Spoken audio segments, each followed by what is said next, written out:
Ready to rock? What's up, everybody? I got another episode of On the House. I got a good friend, a coach, a mentor, Casey Halstead. Last episode, I think I dropped a few nuggets that he had taught me along the way, and so I just felt it was only fitting to have him on. But yeah, welcome, Casey. Thank you, man. Thanks for having me. You know which one? The first one that we were talking about last week was I don't know if you remember this. We were in London with Cheeto, and I was getting engaged the next month, and you're like, dude, it's gonna be so huge for you. And I was like, oh, well, we're already living together. It's not gonna be much change. And you're like, nah, man. When you get married, it's like rocket fuel. You get a good woman, Oh yeah. it's gonna change everything. And I always look back at this. I think, dude, could not have been more spot on. And I just was so grateful that you were the one that kind of at least put it on my radar, because you don't think anything really happens other than you're just confirming your relationship, right? You don't think like all this is going to happen, and it does. Oh yeah. Getting that teammate that you're gonna be able to like trust to have everything covered, while you go out and create. It's the best thing for a young man. Yeah. No, it really was. And I remember thinking those days, like you were telling me these things, and I'm like, man, because I remember then I got married, remember, and then we had that meeting at your gym, and you're like, dude, just make sure you keep your pillars. And every time, and I know you know the industry, and there is that side of it, I always think, well, I have my pillars, right? Like, this is fun. This is what I do to make a living, but this is not the pillars of my life, right? It's my wife, my family, my nephew. And I always go back to you, and I'm like, man, thank God Casey freaking put that like perspective on me early. Because I remember that was when I was kind of starting to really get going, and you kind of really made that line in the sand for me, like, okay, don't get lost in the sauce here. Don't get caught up. Yeah, it's crazy that you remember all that. I just kind of my position in the world. I talk a lot, constantly like advising people. And it's really interesting that you kind of remember that stuff, because this business is going to be so emotional, and it's going to get you moving left and right and all over the place. And if you're not grounded and you don't have your pillars in place, you will for sure lose yourself. Yeah. And it's funny. I can't count the number of times that maybe I've said that to a client, like, hey, the wins will come, the losses will come, but just understand like what your pillars are, right? Your family, your friends, the things that are important, because the sport is going to end at some point, whether it be 30, 35, 40, it's going to come to a halt. And just make sure that, you don't lose sight of the things that are going to be maybe like a lifetime relationship. Your family will be there forever, those things. And so I've borrowed it many, many, many times, especially now. I mean, I think we just said we've been in this you and I were on those rodeos almost 10 years ago now. Yep. But now I'm having that first generation of guys maybe kind of segueing into the next stage of the career. I know you've dealt with that with a few of the athletes that you worked with, and just how hard that is for those athletes. Yeah, one of my biggest struggles as a coach and as a mentor with these young guys is just trying to let them know that as soon as you retire, you're gone. Yeah. It's over. This game moves so fast. It's like a giant snowball rolling downhill. And the minute you step aside, that's it. And so athleticism and experience very rarely meets in the middle, So when you have all your athleticism, you're lacking experience. And then as you start gaining experience, you're losing your athleticism. And my biggest message to everybody is like, at that point where they do line up, you needed to have positioned yourself to capitalize on that and make the most amount of money at that point. And I just watched so many guys retire and the game just forgets about them. Yeah. They're just irrelevant almost immediately. We have a couple, I'll never name the names, but we have guys that come and train with us. Yeah. And my kids that train at the gym, they have no idea who these guys are. And I'm like, bro, one of the best fights in UFC history this guy had. Yeah. And you didn't even know what jiu-jitsu was when this guy was fighting. It's just crazy. It's funny you say that. I was recruiting a potential client. He's a client now. And I mentioned a fighter that actually that you and I worked with, and it was like,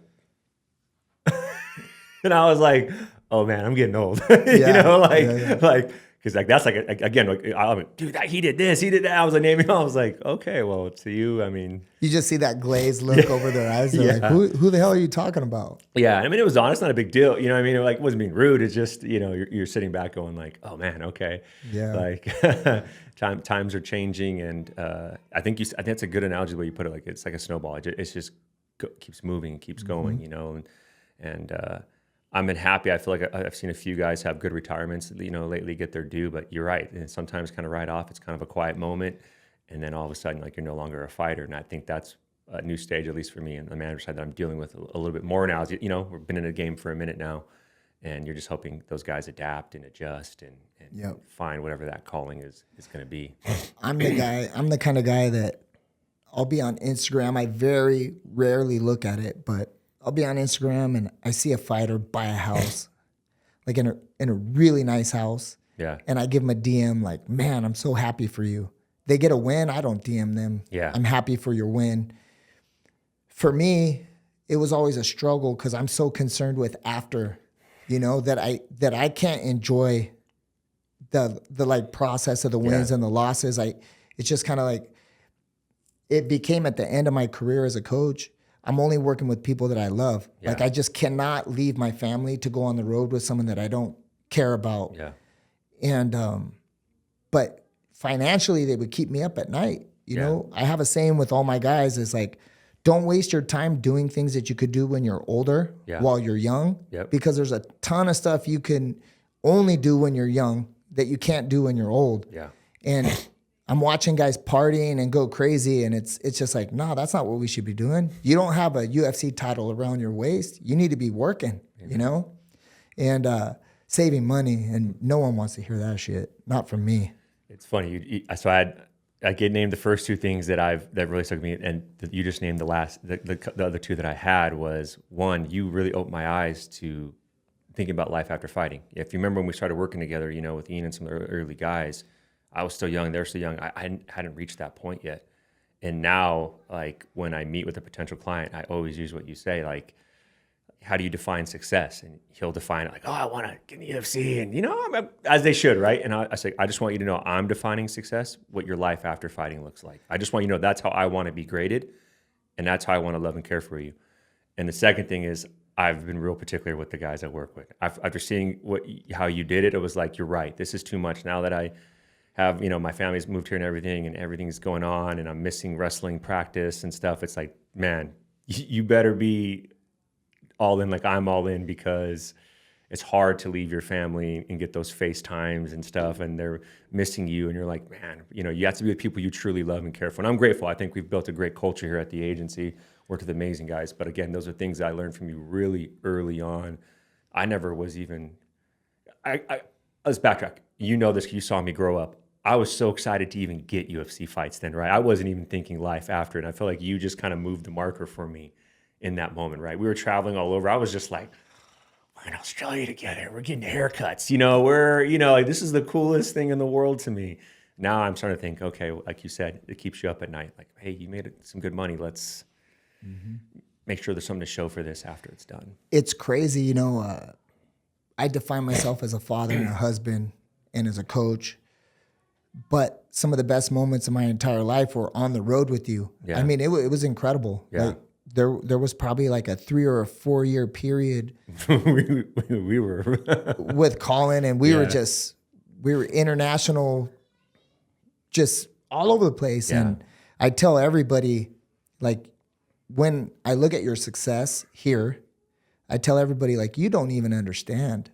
Like, I remember when you were cooking meals with Chito. Yeah. And you were going from Tuesday to Sunday. Yeah. And it's like, that's why everybody, you know, I mean, I send everybody your way. Yeah. Everyone that will listen to me, I'm like, okay, you got to get in with Jason. Like, he'll take care of you. Because I watched you cut your teeth, and I know what you're willing to do. Yeah. You know, and it's just incredible from the outside looking in. I think your approach is spot on. You know, like, of course, your coaches are going to take care of the winning. I'm going to advise you with the matchmaking. Yeah. But in reality, I'm concerned after. Yeah. Like, we need to make sure that we take this opportunity and get you as much money as possible, and the advice too, right? Like, get some real estate. I just remember on the road, you would always be talking to us about that. And it was like, so like, oh, wow. Like, you were moving the marker on us, right? Like, we were like, yeah, we got a UFC winner. We're on the next contract, or, you know, we were moving, and, you know, and you were just talking about things that were like, you're like, oh, wow, this is what we should be this is where I should be. This is what we should define success. Obviously, number one, success in the cage is one part, but it's like you were kind of saying, hey, once you have success in the cage, you need to make sure that that translates into success outside the cage. Because if it doesn't, then it's just you're putting your body through the ringer for a whole lot of nothing. Yeah, you got to springboard. You got to take all the momentum that you have, and you should parlay that into a good life. And that was always my biggest struggle. I mean, I got so old so fast that personally I had to get out of the game because no one can afford to pay me what it would cost to take me to Australia anymore. You know, and it's like, I know what I'm worth, and I'm not worth what I would require. And you can get a guy that has a similar experience as me, and he's younger, and he can be a body too. And I started factoring in, like, it's not my experience, it's not my ability, it's not my coaching, but you're paying for me to leave my family. Yeah. And that's where that astronomical figure like started to arise. And it's like, man, you want me to go international? We're talking 30,000 to start, and I know I'm not worth that. Yeah. And I have a guy, I use Adam a lot, who's young, he's a good body, he can do a lot of things. Just take him. Yeah, he's a stud. You know, take him because he knows all my calls, plus he's young, so you don't need to bring a body either. Like, it's perfect. Like, I became unnecessary. And I think that's the evolution of everybody, you know, like you're kind of a victim of your own success. I feel like you got so successful in other areas, like you didn't have to go do that. You know, like you said, your time became very valuable because you had built it that way. Well, I miss it a ton. It's just like the wrestling tournaments you're talking about. Yeah. I missed almost every wrestling tournament with Abigail. I saw one of her college matches over a 4-year period, and I probably saw about 10 total in high school. Mm-hmm. And because I always felt like I can't leave, I can't go. Because the one thing that people don't realize, management is in a similar position as a coach, is like a fighter, they have this 8-week cycle of stress, and then they have like a relief valve fight night, and then they decompress, and then they're back in the gym, and then they're just training and living. And for a coach, it's just pressure, pressure. And so there was times where I'd want to go travel with the family or something, and I would tell my wife, no, Julian just got a fight. We got to cancel. I can't leave for a week right now. And once my daughter Charlie started getting really good at golf, I just kind of decided, it's like, look, I'm not going to miss this because I'm caddying her. Yeah, I see. It's so awesome. So I'm actually in the mix. And it's like, it just became a prioritization thing. You know, I'm getting old. I'm 50. And it's like, man, there's no place for me on the road with these guys. I'm that dude. You know, being in the corner, like when you're 50, my age, and you can't really be scrapping with the guys like you used to. Yeah. I just feel like the old man at the bar who shouldn't be there. I saw a photo of you and her, you know, and you're caddying her, and I thought, oh man, that's the juice. Dude, it's the best. And you always talk to me about it. It wasn't until I have this role in my nephew's life, and I'm like, oh man, like, this is it. You know, he's like banging on my door. He can't wait. He's putting his little shoes on, and he, you know, you're like, man, this is what it's about. You know, like watching him run and train on the mats. Like, it's the greatest thing in the world. And I know it sounds silly, you know what I mean? I look forward to every time he goes to practice. I'm like, oh, this is the best. I want to go. I can't wait. Bro, it's not silly. This is what life is made of. You know, it's about creating something that you want to nourish. And like, if you're just a wealthy person and you have no family, like, really, what are you working for? Money? Yeah. That's not good. You know, you build wealth to support the family, to be able to provide opportunities for the people that you love. And that's the real magic. You know, something that I've been on a lot lately is I'm watching the young guys, and I see them with like good women, and they argue over like really dumb shit. And I don't know where I learned this from, but it's like, dude, stop arguing with her. Like, let her win. Let her win a lot. You want to be married to a winner and not a loser. And for me, I heard it somewhere. I can't remember where I heard it from, but I've always been that way with my wife. We're leaving the neighborhood. We're going to go eat. I want to go left. That's the best way for sure. And she says, hey, take a right. I'm like, okay. And I take a right and I go her way. Why argue? And when you have a woman that's confident and strong, and can support a family, now you're really moving and living, you know, like it's just, these are the magic moments. You get your nephew in the gym, you have something to do with purpose. I mean, yeah, I get it. I remember you were saying, and this always like stuck in my head. It resonated when you told this story on the road. Like I guess it was like one day you didn't want to get up and go to work, and you're like dreading it back when you're in Cali, and your wife was just like, okay, like, hey, I want to do this. Okay, we're gonna move to Vegas. I want to. Okay, like she was just a rider from the rip, and I was like, man, that's cool. Like that's what it's about, right? She's a total gangster. Like I just remember it was Abigail was 8th grade. And so I'd be traveling for fights and I was still working for the oil company. Mm-hmm. I had 4 gyms, actually one of the biggest clothing companies in no-gi back in those days. Mm-hmm. And my day started at 5 a.m. and it ended at 11:30. I was just grinding. And then I would rush home in between my day job and I'd pick up Abby and Abby would train. So I always stayed connected with her. And then when my wife gave birth to Charlie, so she's going on 10 in April. So now my wife is like, hey, I'm not going to go with you to the gym. I've got the baby. I'm going to stay home. And then Abigail was training jujitsu with one of my dear friends, Jerry Noche, like in the area where we lived. And she's like, hey, Dad, I'm going to stay home too. And then all of a sudden I felt this disconnection and it literally just started rotting me on the inside. And Sunday night, I'm not a big drinker, but I was like a beer in, maybe 2. And I had like an epiphany. And I walked into the bedroom and I was like, honey, we're going to move to Vegas. And she just looked at me and would that make you happy? And I'm like, yeah, I want to retire and I can't not be with my kids anymore. And she was like, let's do it. And you remember, I mean, I was telling you guys, like no one believed me. I told like all the fighters, Chito, Carla, Alex, everybody. I'm like, I'm out. I'm moving to Vegas. And everybody was like, yeah, right. And then we were gone. No, I remember it. And I remember you're like, hey, Jay, you got to come to Vegas. And it took me a while to see the light. And I mean, eventually Alex is here now. I'm here now. A bunch of us are. I mean, I remember the breakfast we had. Remember, was it like the Egg and I maybe or something like that, or Egg Works? Yeah. And I was like, bro, you don't get it. Like everything's here. Like all this because I don't know why I was so concerned with your driving. Yes. I think you were going from like Elsinore to Orange County or some shit. Yep. And I was just like, dude, this is just too much. Like, how can you do this every day? You got to come out here and it's all no traffic. I mean, if I told you to get in the car and go 20 minutes right now, you would freak out. You'd be like, dude, that's too far. I'm not trying to drive 20 minutes. Alisa was just saying the other day, she's like, gosh, how spoiled we've gotten. 20 minutes? You know, like we're over here. We used to drive an hour to and from each. You want me to drive to Summerlin? No way. That's too far. Yeah. No, but I feel like you were the early adopter in this and we all kind of followed your lead. Yeah, this town's blown up, right? Yeah, it's crazy.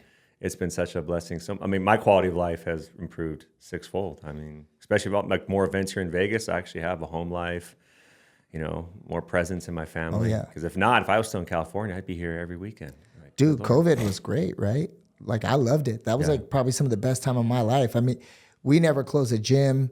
Every single employee I had, at the time I had 8 locations. No one ever missed a paycheck. I paid everybody the whole time.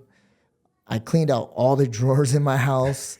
And when they opened the UFC, that was like the best time ever. All the fights were here. Yeah. I loved it, man. We were just fighting every other weekend at the Apex. It was really a good time. Yeah. And then once they lifted everything and the travel started happening, that's where my dilemma started. I'm like, oh shit, now I got to go out on the road. This is just too hard. That's where I feel like we got kind of groomed into this lifestyle, like 10 minutes to the Apex. We were straight. We were living this good life. And then when I got back on the road, I was like, oh man, this is tough.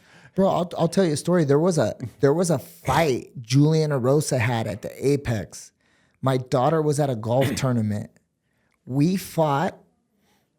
I was at my daughter's golf tournament and got the last 3 holes. Still sunlight outside. And it was the craziest thing. I was like, dude, where? Like all the parents in there had no idea what I just went through with my guys, like the emotional roller coaster, and then coming out and they're like, "Hey, where were you? Were you at home? Like, what's going on?" It's like, yeah, I was. I was just cornering a fight at the Apex. Yeah, on it's ESPN. just, No big deal. dude. It's just what a crazy world we live in, man. How's she doing in golf? Like, how's that all going? She's the number one 9-year-old in the planet. I mean, there's a couple of different rankings, but all the girls that were ahead of her have recently turned 10. So she's like left at the top. But you know, she does good. Like she's won a world title. She usually, like at the big one, there's one in Pinehurst, North Carolina. There was a Netflix documentary about it called The Short Game. Mm-hmm. And those girls now are like 19 pros, 20, 21 years old. And Charlie finished second and fourth the last 2 years out of like 112 girls internationally. Yeah, she's pretty special. That's so cool that you get to be a part of that and to see that. Yeah, I mean, that's all we do. I'm a golf dad. I teach jiu-jitsu in the morning, and then we're on the golf course all day. So how many hours a day is she practicing then? 5 hours. Wow. Yeah. But my thing is, she loves it. She's just all about it. Mm-hmm. My thing with all my kids is like, I don't care what it is. I'm not going to pick your sport. Abigail was super indecisive. So, okay, wrestling it is. You don't know what you want to do, you're going to grapple, period. No questions asked. If you know what you want to do, we're going to be high level, all in, best coaches money can buy. I will give you 100% time commitment of mine, but you will not sit on the couch. You will not play video games. You are going to pursue excellence in something. Yeah. You choose or I choose. The default setting is wrestling. But if you love something else, then we're going for it. And Charlie, I brought her in. She trained with Yaz. Yeah. She did one of Yaz's classes. And the whole time she was like, this sucks. I hate this. It was just a jiu-jitsu class. So it's like, all right, you hate it that much. I mean, Yaz is super fun as a coach. And so we're just striving for excellence. I cannot have average kids. It's impossible. I don't even understand average.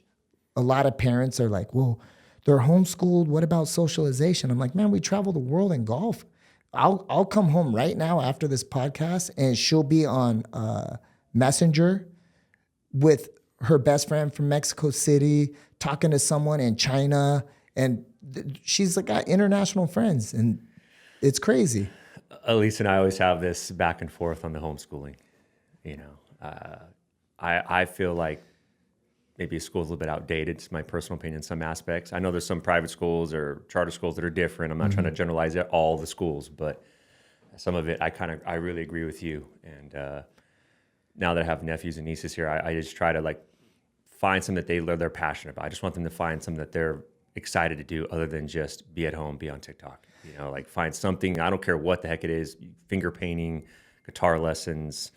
You know, I love that my nephew Bentley has really seemed to take to wrestling. And obviously that's got me giggity goo over here, but it could be anything. It could have been soccer for all I care. Just do something. Go run outside and go make friends. Yep.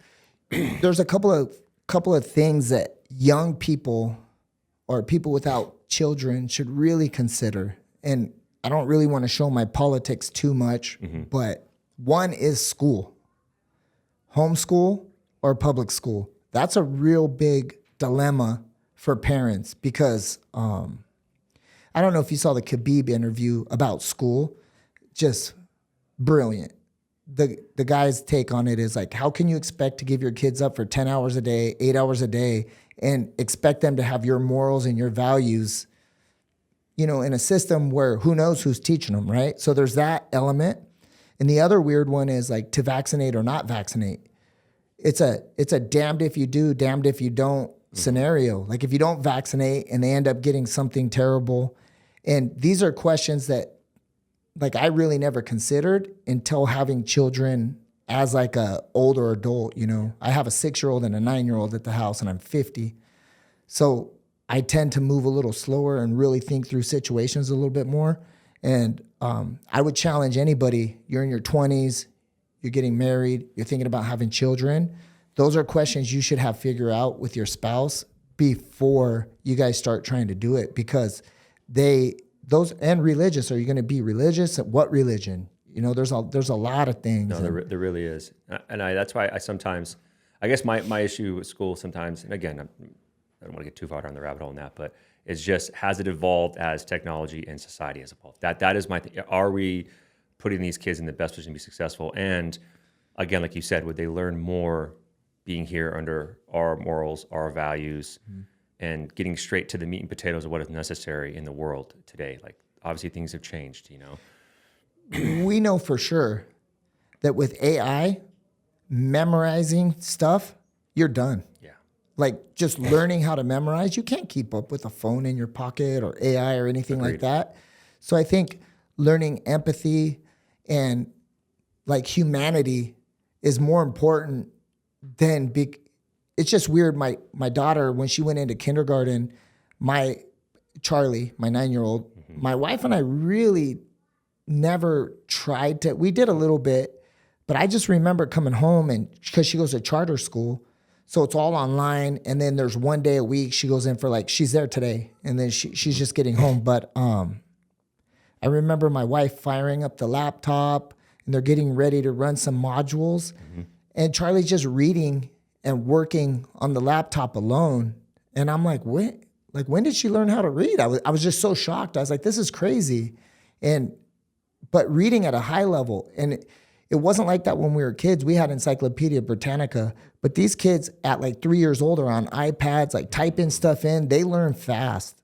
Yeah, it's impressive. Yeah, it's crazy. Like I see him utilize my phone sometimes. I'm like, wow, like he is ripping on this thing. Like he's downloading apps. He's playing his games. Like he knows how to fully function this device. You see it with jiu-jitsu too. Like the internet has changed it. When I was coming up, we would buy a book, and step 4 and 5, what happened in between 4 and 5 in the pictures? I got blue belts in here that are way better than me, way better. And it's crazy just the amount of knowledge that everybody gets from online now. I always look at it and I see the youth today doing jiu-jitsu. I'm like, the first UFC event was when I was 9. So like, I put that in perspective, and I see these young kids, 3, 4 years old, 5 years old, training, and they're moving and flowing. And I'm like, wow, this is scary. Like they're going to be really, really good at a really, really young age. Yeah, I had to change my perspective on jiu-jitsu because I've always been probably like a subpar athlete just in general. Always made it on teams as a kid with effort, primarily hustle. And so now I've had to change my perspective. So I really don't lose anymore. So if I get tapped in training, it's because I'm good as an instructor. That's how I rationalize it. And if I tap you in training, it's because I'm good. So I kind of have to look at it like that. Man, I'm getting tapped like 3 times a practice now. It's crazy. Like the guys are just so much better than anything that I've ever been. Well, I mean, that's also a testament to the environment you built in the gym as well, right? I mean, you've built an environment where these guys are just feeding off each other and getting better. And I know you have great instructors in there. I know Andy's just a freaking monster. I mean, I see some of the things he does. I'm just like, yeah, that's amazing. Yeah. I mean, he's the perfect guy for me because everything that I've always wanted to do, but I've been limited athletically, he's able to do that. Yeah. So he took everything that I wanted to, I've been yelling it like, no, do this, do that, but I can't physically do it. And then he's done it and taken it to like level 10. He's one of my favorite people to watch grapple. I forget who I was with this past weekend, but we were discussing like jiu-jitsu, FPI, ADC, all the stuff that's going on right in the business.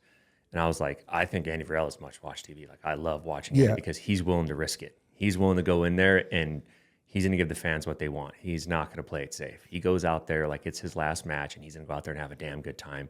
He does it with a ton of swag.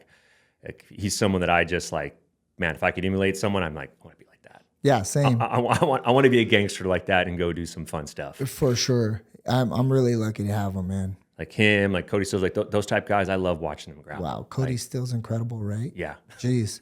You know what's funny? We were talking about like how quickly this game moves on. It's been 2 years since I retired, and this happens at least once a week because our gym gets a lot of visitors, right?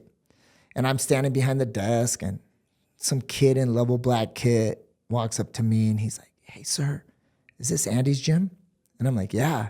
And then like later after he rolled, he's like, "Sir, can you take a picture of me and Andy, please?" And Andy just starts laughing. And I'm like, "Sure." They don't know who the hell I am. I've been gone 2 years. I go into Extreme Couture and no one knows me anymore. It's crazy. I think that's funny how Andy's kind of built that rep. You Oh know? yeah. Like, Oh he's yeah. such a stud. Yeah, every time he's got a match, I always try to watch it. I'm like, oh, I want to see Andy do something crazy. Yeah, me too. I'm really happy. Of course, I just want him to win and make money. It seems like he's really coming to the role in the gym, though.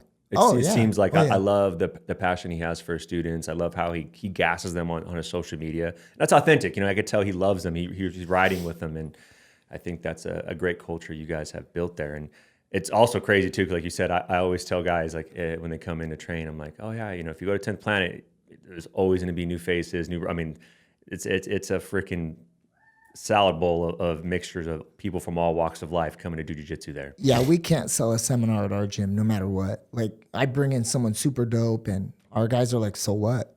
Like, who is that? Like, who cares? Yeah. Just so much talent. I mean, your agency sends a lot of people our way too to train, and everybody just kind of comes through our gym. So my blue belts have rolled with some of the best guys on the planet. I mean, they walk in there and Cody Steele and Andy are trying to kill each other. It doesn't get much higher level than that, you know? You could probably put that on pay-per-view. Oh, dude, it's nuts. And, just that, man, just the culture that we built there, it's just so cool, man. I love it. I forget who I sent there. It might have been Jimmy Drago.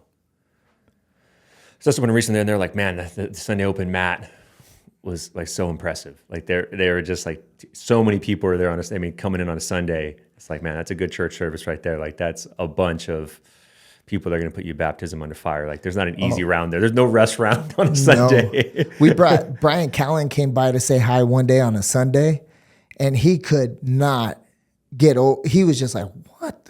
Like Hanato and Raquel were in there, and Andy and all these guys, and he's just like, what the hell is this? And he couldn't get over Raquel. He was like, who is that girl? Oh my God. She's like, amazing. Yeah.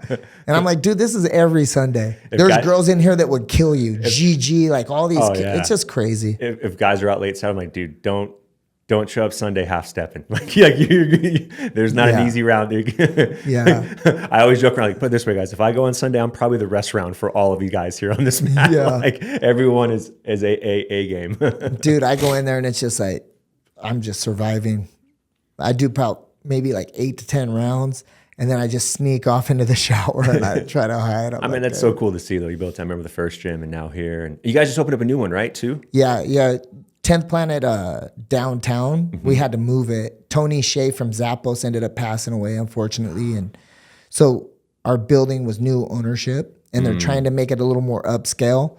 And, of course, they don't want a bunch of stoners out there, And so they politely asked us to leave. So we moved to Decatur and Sahara now. Oh, nice. So It's just called 10th Planet Las Vegas Central. And we just moved from downtown. Awesome. Yeah. Awesome. Saw the new level black kits. Those are nice. Yeah, it's cool, right? Came out cool. Yeah, I cannot believe how well those sold. It's incredible. I mean, it's a great colorway. I know Level Black's killing it. I'm Yeah. a really big fan of their stuff. So that's really cool to see. I saw you guys do the collab. I was like, oh, go Casey. There you go. Clayton just posted like a story, like ask me a question. And someone was like, hey, when are you guys going to do a Level Black kit? And then he tagged me and was like, I don't know, talk to Casey. And then I hit him up. I'm like, let's run it. Let's see. And it ended up doing very well. Yeah. That's good. It's good for the team. Yes, sir. Good look too. I was like, okay, I see you guys. Yeah. Yeah, I like them. That's freaking awesome. What's next for you? Just focusing on being a better dad, a better businessman. How is it coaching her in golf or being the caddy in golf? How is that like a different? It's really I always hard. want to ask you, it's got like a different, golf's its own monster, right? It's its own. Yeah, it's very difficult, very challenging. For me, I've spent a lot of time thinking about this because I like to have considered myself a high level coach at one time. And so I kind of understand how people act. And so when she was playing soccer, I go with a lawn chair and I sit down and she practices for an hour and then maybe plays for an hour. Maybe she plays on a club team and you travel a little bit. But now I'm spending 5 hours a day with her golfing. And the level of commitment and the level of involvement actually makes me a little too close to it. So when she because she's still young, right? So she'll lose focus and then just kind of like start messing up. Like when she loses, it's because of her. It's not because someone's taking anything from her. It's from pilot error. And then we have mirroring DNA. She is literally a chip off the old block. So all the things that made me good were the things that held me back. And I see all those in her. And so like she's super aggressive. For example, at one of the big world championships down in San Diego that we were at over the summer, she sliced her drive under some trees. You're talking like an 80-foot high tree, like big tree. 85 yards away is water. And I'm like, all right, Charlie, the play, just pitch this thing out into the fairway, get it on the green, and let's get a par and just call it a day. And she just looked at me and was like, give me the 7-iron. I didn't come here to lay up. And so I'm like, all right. I handed her 7-iron. She went over the top of the tree and missed the green by an inch, and it went in the water. And we ended up taking a bogey on the hole, and it kind of put her out of it, you know? But so the thing that makes her great is also going to be her biggest challenge, is understanding that like you can't always play aggressively, you know? The sword that won you many battles will also be the sword that, yeah, that totally. And then so, you know, like the really polished coaches and stuff, they all want to work with her, but they're like, she's a gunner, you know, you're going to have to kind of reel that in a little bit. And I'm like, I don't know, man. Like I'd rather take L's trying to win than win trying not to lose. That's just kind of our way of doing it. I think for the sport of golf, I mean, I don't know a whole lot, but I feel like it'd be better watch TV to watch this gunner, you know, like take risks. People are going to be like, oh, she's just playing it completely on her own. She's the Julian Arosa of junior golf. You know, Julian's going to have like, he's going to get the knockout, he's going to get the submission, or he might get submitted and he might get knocked out. But there's one thing that'll never happen, that he won't bring the fight. That'll never happen. Yeah. You know, and Charlie's the same way, just in golf. And it's cool, but it's frustrating because I walk away with another dad going, hey, man, keep practicing. She's going to be really good. They got the win. And I'm just like, how dare you? Is it hard kind of being that close to, you know, being her caddy, coaching, and then also being her father? Is it kind of hard? I mean, because that's a pretty high level. I mean, you guys are... Yeah, they're blurred. The lines are blurred for sure. I let her push back on me in golf, you know, because I feel like coach, athlete is more of a relationship thing. Whereas like a dad, it's 100% dictatorship. Like we're not talking about what we're doing. Like I'm going to set the table and we're going to go and do it. So there is like a change of hats, and sometimes it gets confusing a little bit, but I lead everything with love, you know, and we get after it. You know, we battle for sure, but I always try to remind her, you know, I love you. You know that, right? And she's like, yeah. It's funny because I went to Stillwater to visit David Taylor. He's coaching Oklahoma State, and they had a kids tournament in Stillwater's wrestling, you know, capital. I think there's like 1,000 kids in this gym, and I literally found myself watching parents coach their kids more than I was watching the kids wrestle. And I thought, wow, my life view is changing here. Because usually I'd have been like, oh, who's this 14-year-old kid doing this? Or, you know, who's trying to watch it and, you know, watch some competitive matchup. I was more watching the language that was being used. You know, how they're talking to them through adversity, how they're talking to them through success. You know, how's that dynamic stay healthy when you're competing at such a high level at such a young age, right? I think it's important too to recognize that the child you're working with differs greatly. My wife always tells me, you know, it's the same hand but different fingers. My 6-year-old is very emotional. My 9-year-old is not emotional, like very strong and aggressive.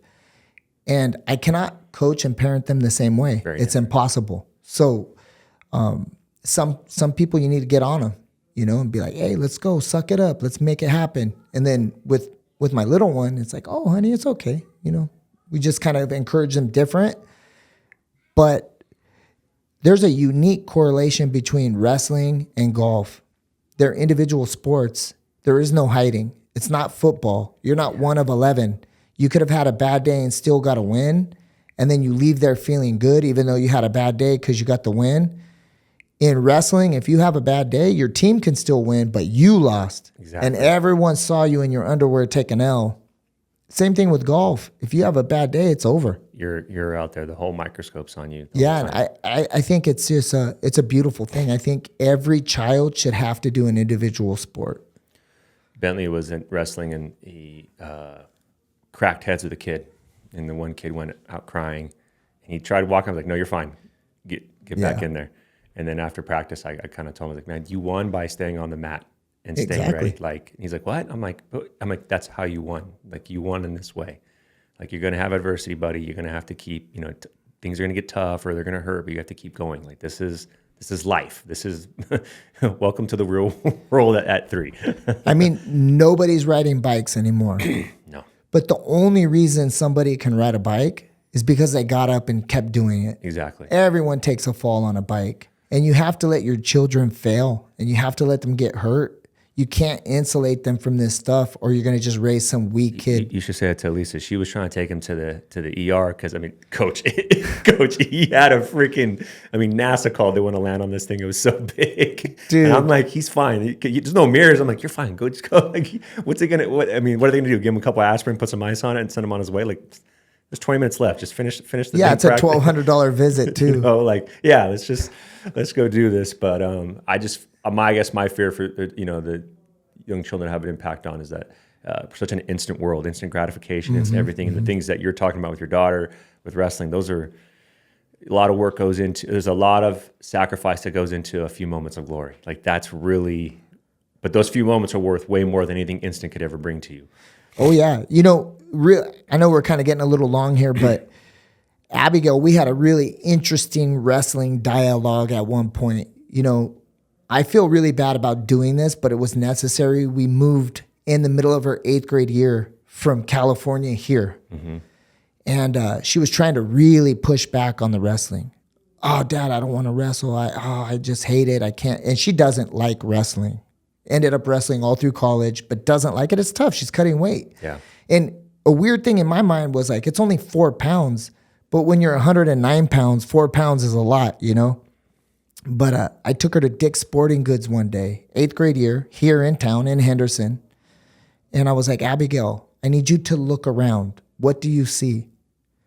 And she's like, I see shoes. And I'm like, no, describe the sports that you see, please. And she's like, I see basketball. I see football. I see baseball. I see water sports. I see this. I see that. And then I took her to the wrestling section at Dick's in Henderson. And they had 2 pairs of wrestling shoes and 1 headgear. And it took up less than 3 square feet in the entire building. And I said, Abigail, why? She's like, I don't know, Dad. I said, it's too hard for most people to do. And that's exactly why you need to do it. I need to know that when I'm gone, you'll be able to fight your own fights and you'll be able to make it happen. And she was like, okay, I get it. And then that was the last time we ever fought about her wrestling again. Like, she understood. It's like, you're doing it because it's hard. When Bentley gets old enough, I'm doing that. Yeah. It's hard. It sucks. No one likes doing it. Yeah. Yeah. My mom had a habit of grounding me before a wrestling tournament, and I was always struggling to make 105 when I was a kid. And I would always get in trouble the night before, and then my mom would say, you're not wrestling. And then so I would eat dinner, and then she'd wake up in the morning and feel bad and be like, okay, you could wrestle today. So I always had to move about 4 pounds like the day. And man, I just struggled. I hated it. I couldn't stand it. I only did it because my friends were doing it. Yeah. At this point for golf, like, how often is Charlie competing? So she's doing like 5 hours a day? All the time. So like every weekend there's something? Pretty much. Right now is like the slowest season. She's getting a lot of minutes of competition. She's getting tons. Yeah. She's had hundreds of tournaments, like so many. I don't even want to tell you how much we spend on this shit, but like in the summer, we're gone. That's so good for kids to compete at a young age. I feel like it's so good just to start feeling those feelings and learning to kind of normalize them, and that this is life. Life is competition. Life is going to be tough. Life's going to have some great moments. Life's going to have some low moments. Some days you're going to drop the ball. Some days you're going to catch the ball. Like, it's good to get that going now in those settings. And I think, too, like you said, it goes back to the schooling. I feel like the camaraderie amongst playing sports, I think, is second to none. And I know, obviously, I'm biased, but that's just, I truly feel like you can't tell me when you do jiu-jitsu on a mat with a bunch of the guys, like, that camaraderie there, oh man, that's what you're paying for. Yeah, totally. That's what you look like. That's everything. Think about this too. Think about this. Like, you're raising kids that compete. They know how to compete in a world where competition is frowned upon. They don't know how to deal with the outliers, the extremely good and the extremely poor. Nobody knows how to deal with that. All they do is they deal with the middle. So this whole world is just trying to create average people. Be average and you'll have a pretty good life. Just be average. Be an average parent, an average employee, and you'll never go anywhere. If you're too good as an employee, your direct manager is going to try to fire you because he's threatened by you. Mm-hmm. I'm creating savages that are going to run roughshod through the world when I'm gone. Like all of my daughters are super sick with it. They're gangsters. And I'm doing it on purpose. It's like, man, like you're growing up in the perfect time. Right now is the perfect time to live. Yeah. And you guys are aggressive and you're all individual competitors in different sports, but individual competitors nonetheless. They know how to get in there and they know how to take a loss and they know how to take a win. My 9-year-old just made the drive, chip, and putt. It's a big deal. It's at Augusta. Mm-hmm. April 6th. She'll be on the Golf Channel. Wow. Yeah, and it's crazy. She's done so many interviews with like Fox and Channel 13, and she's 9 years old. I'm like, hey, you got an interview? She's like, no big deal. Like, okay. And she gets up there and just spits it, I mean, it's gonna be such good life skills for her. Totally. Yeah, I feel the same way. I feel like one of the reasons I like wrestling and somebody's in golf because, like, say you have a bad round or a bad hole, right? You have to learn to like let that go and start competing again. Yep. You have a bad match. Well, okay, now you have to go through the loser's bracket, and you got to, I think those are good things for kids to learn at a young age because sometimes I feel like these kids, like, they lose once and they just unravel, right? It just unfolds, and it's like, man, you got to keep going. Like, it's not who's good, it's who's left in this damn thing. That's right. Really the truth of the matter. I tell people that all the time. That's a Chris Howder statement, and I use it in golf all the time because people are trying to make their kids' best days in their life at 9. And I'm like, wait until they get some autonomy and they're 14 and they can actually say, no, I don't want to do this. What are you going to do then? And it's not a matter of who's good. It's a matter of who's left. So like when you're driving, like I will never start the car for her. None of my daughters. It's like they have to be like, hey, I'm ready to go. And then we go. And then once we get there, I might say, hey, you haven't put in enough work. Let's go putt a little bit longer. Or for Abby, let's take a couple more shots and like really work on this. For a while I was bringing Kobe Fair to work with Abby. Yeah. And he's like the only one that ever got her to take like hundreds of shots. I don't know what it was, but she would just be taking shots and working. And that's when she really started to improve, but they have to be the ones that want to do that. Because once you get a 16-year-old, if they don't want to do it, you're not going to make them. For sure. And that's why I really hope to find what they're passionate about young. Mm-hmm. Just find out what, my nephews and nieces, find out what really gets them going. And then that way they at least love it and they're about it, Yeah, I picked like a professional athlete, Nelly Corda. She's like the best golfer for women. And I'm like, listen, you need to give me Nelly Corda effort. And then I will give you Nelly Corda support. Love it. I will be the best support for you, unlimited resources. We'll do whatever it takes, but it all starts with you. You give me the effort, you get the support. It's like you're buying my support with your effort. To work for it. Mm-hmm. Totally. Man, Coach, I always end these podcasts with 3 questions. Okay. So first one is, what would you tell your 18-year-old self? Man, that's a tough question. I would say, you're going to turn out okay. Don't stress on the small stuff and invest in real estate. Man, I remember when the San Fernando Valley houses were selling for about $145. I would have been a Brazilianaire, yep. But don't sweat the small stuff. Everything's going to work out just right. Lead with compassion. Love that. One quote on a billboard, what would it be? Children spell love Time. Woo! That might be my favorite one yet. Okay. I like that. Just give them the time. You could tell them you love them, but that doesn't mean shit. You got to be in the trenches with them. I love that one. That's good. One song, rest of your life on your iPhone. Blackbird by the Beatles, probably. Oh, good choice. Dang, you might have had the best three. I had JB from First Form, and he said, rules are meant to be broken, standards are meant to be upheld. And that one was, Sick. I was like, damn. Yeah, that's smart. That was a good one. That's a good one. Hell yeah. Well, Coach, I love you, man. I'm you grateful too. for you. Thank you for coming on. Guys, catch this podcast on YouTube, Spotify. Thanks for tuning in, and talk soon. My brother. That was awesome, man. I'm so proud of you, dude. I can't thank you enough, Coach. I love you, man. I love you too. Dude, that's so badass. She's doing so good. You must be so proud. Crazy.